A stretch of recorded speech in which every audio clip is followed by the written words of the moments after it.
Good morning friend, আজ এসছি আমি বাপের বাড়ি। আজকের এই একটা আমার সঙ্গে ঘটনা ঘটলো। দেখো কি ঘটনাটা, লাস্ট পর্যন্ত না দেখলে তোমরাও বিশ্বাস করতে পারবে না। আমি যখনই কিছু আশা করি তখনই সেই আশাগুলো পূর্ণ হয় না, তেমনই একটা।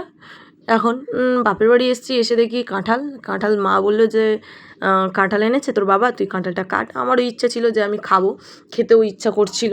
এবার কাঁঠালটা খুব একটা গন্ধ বেরোচ্ছিল না, যেমন একটা কাঁঠালের গন্ধ বেরোয় তেমন গন্ধ বেরোচ্ছিলাম না। মাকে বললাম যে মা, কাঁঠাল তো বেশি গন্ধ বেরোচ্ছে না। তো মা বললো না রে, একটুকুনি শক্ত শক্ত কোয়া হলে তখন গন্ধ বেরোয় না, তুই কাঁঠালটা কাট না, সবাই মিলে খাবো। তখন হাতে তেল দিচ্ছিলাম, তেল দিতে দিতে আমার মেয়ে এখন তেল নেবে, মা দাও। এবার তাকে তেল দিলাম, দিয়ে এবার সে কী করছে, তেলগুলো নিয়ে মুখে দিচ্ছে। তখন আমি বললাম, ইস, আমি কি তেলগুলো কি তোমার মুখে দেওয়ার জন্য হাতে তেলটা দিয়েছি? তারপরে মা বললো যে ছুরি দিয়ে কাট, দেখবে বেশি ভালো হবে। আমি প্রথমে হাত দিয়েই মানে ওটা ছাড়ানোর চেষ্টা করছিলাম, দেখছি হচ্ছে না, তাই আমি এখন ছুরি দিয়ে কাটছি। আরে বাবা, কাঁঠাল খেতে গেলে একটু তো কষ্ট করতে হয়।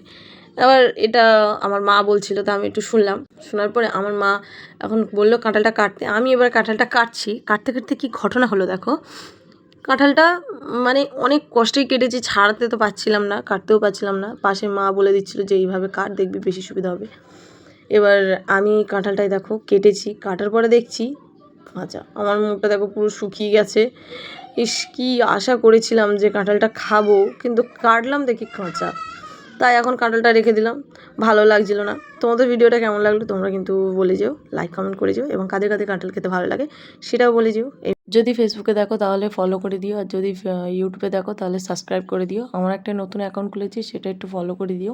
এই পর্যন্ত ভিডিওটা, টাটা, বাই বাই।